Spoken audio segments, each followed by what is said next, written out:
It's been a while, but we're back trying to predict this weekend's Premier League action. And if we can do that, we can win $50,000.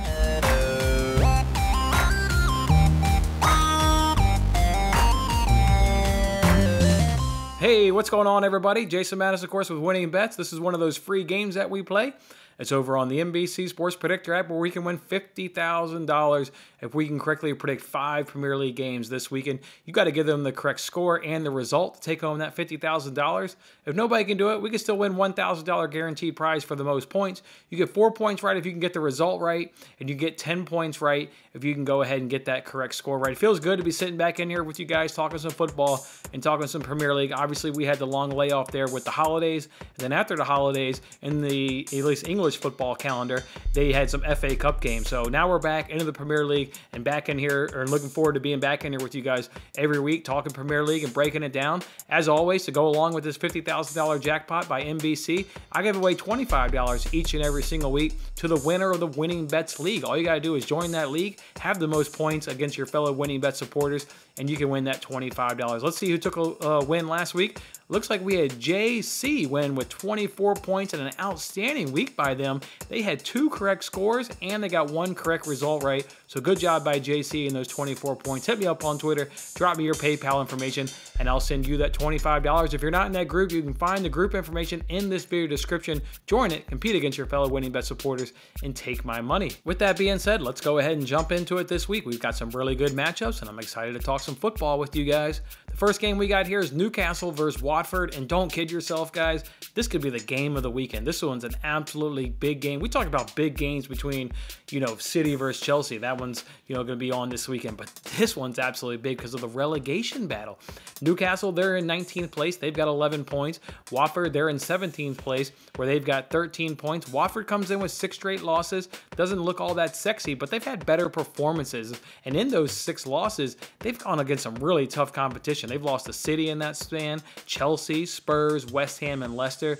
But in some of those performances and getting losses, they've looked really good. So look for them to have a good performance here against Newcastle. Meanwhile, for Watford, though, in those games, they just haven't been scoring. They have been scoring. So Watford has been scoring. The only opponent in that stretch they didn't score up against was Spurs.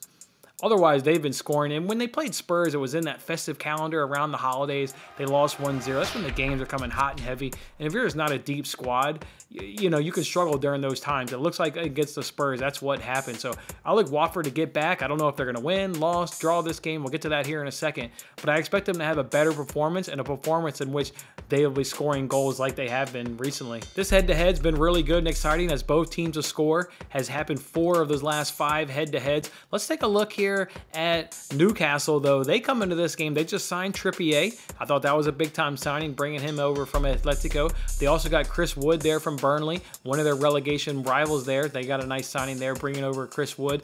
Bad performance, though, in that FA Cup. They lost to Cambridge, who was in League One, and I thought they fielded a really strong lineup that day. It was at home, it was at St. James Park. Just a really bad, performance overall. With 16th place, being also having 19 points in Everton and Leeds, I don't see a draw being beneficial to either one. You got to start getting 3 points. You got to start getting some separation. You got to start getting up out of the drop. So that's why I expect this game to be open, goals, attacking. This one's going to be absolutely good. Newcastle's obviously only got that 1 win on the season going on against Burnley. Watford, though, they've got games in hand. That's what makes me even believe that this game's going to be more attacking, is Newcastle really, really needs 3 points. If they get 3 points, they still at a disadvantage to Watford because Watford has that game in hand. So expect a fantastic game against relegation rivals. Go ahead and give me a Newcastle win. I think Newcastle win this game 3-2. A 3-2 high-scoring game at St. James Park. Next one we got here is Aston Villa going against Manchester United. Look, we just saw this game a couple nights ago there in the FA Cup. I think it was Monday night, if I recall correctly. It was a 1-0 win by Manchester United. Fred chipped in a ball. McTominay got on the end with his header, buried it earlier on in the game, and then large in part, it was relatively boring. Not a whole lot of chances. I thought Villa looked better, especially in the second half. They had 2 goals disallowed due to offside. So if we're going to say Manchester United won. Let's be fair to Villa, though, and say that Villa, I thought, had the better performance. They looked better that day, but I don't see a lot difference in this game because they both fielded good, really good, strong lineups. Normally in an FA Cup, you get some youngsters will come into the squad and they'll do some squad rotation. That didn't happen that day in the FA Cup. Both of these teams, both of these managers put out really strong teams. Because of that, I can see a similar thing play out. Villa, based on them looking better, I give them the kind of edge here. Now they're going to be playing at home. I thought they earned a goal there on Monday night. I think they're going to get their goal here this weekend against Manchester United. Go ahead and give me a 1-1 draw, though. I don't see this one being high scoring. Not a lot separates them. I'll just go ahead and predict a 1-1 draw. Next one is Liverpool versus Brentford. Obviously, Liverpool is probably of all the clubs that is dealing with this African Cup of Nations in terms of their players leaving to go play in that tournament.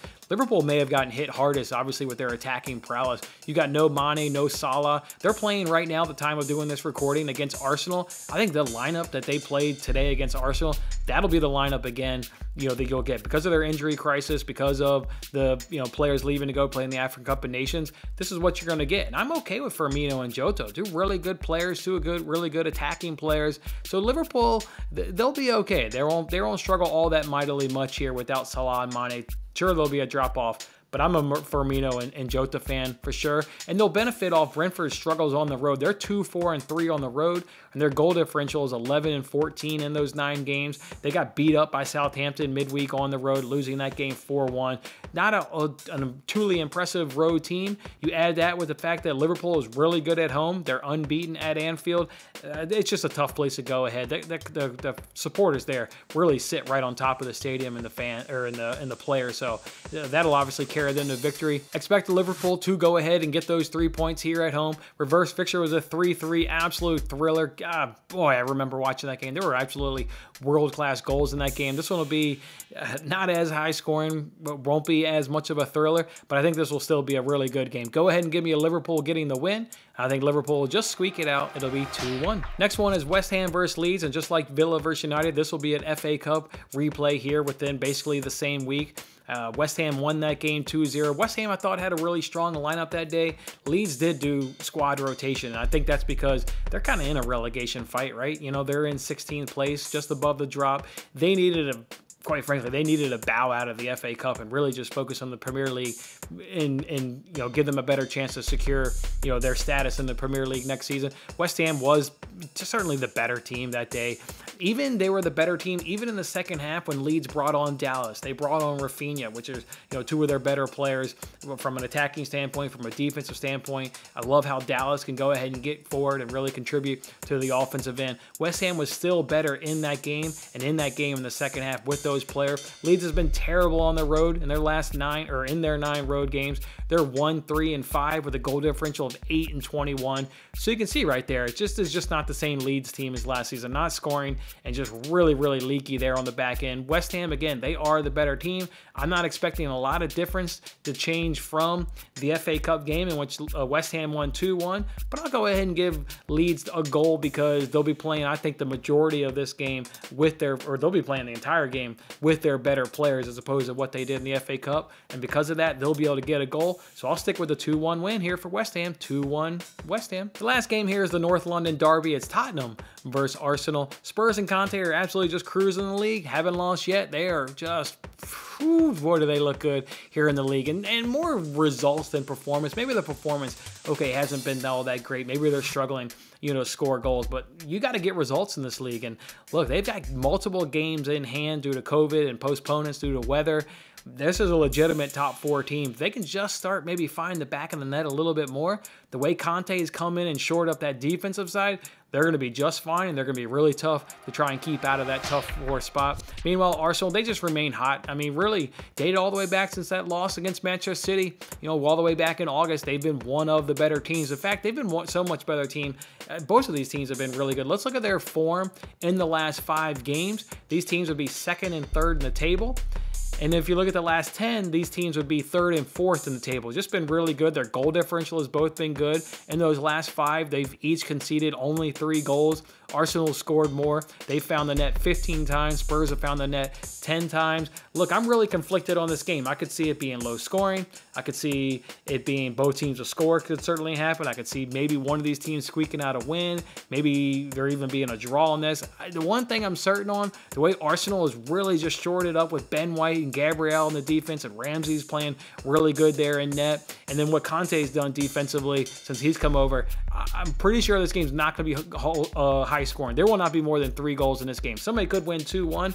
I think that'll be the absolute max in terms of goal score in this game. Will be 3-1. I'm so conflicted on this game, guys. I literally flipped the coin. I literally flipped the coin. I mean, that's how conflicted I am. I flipped the coin twice on whether it be a win or a draw, and then I flipped the coin again because the coin fell on a winner. I said, okay, well, who's going to win this game? Let me flip another coin. The coin says it'll be Spurs, so I've got the Spurs winning this game 2-1. This one's going to be tough. I'm really conflicted on this game, so I'll go ahead and do a Spurs 2-1 win. That's how we're going to do it here for match week number 22, where we can win $50,000. Don't forget to tell your friends to join the Winning Bets League. Hey, I'm giving out $25 each and every single week to the winner of the Winning Bets League, so get up in there and take my money, compete against your fellow Winning Bet supporters. Drop your predictions down in this comments section below. Talk some shit against your fellow Winning Bet supporters. Let's have a good time this weekend. Let's enjoy the Premier League action. Look forward to being back here with you guys next week, talking some Premier League. Good luck with your picks.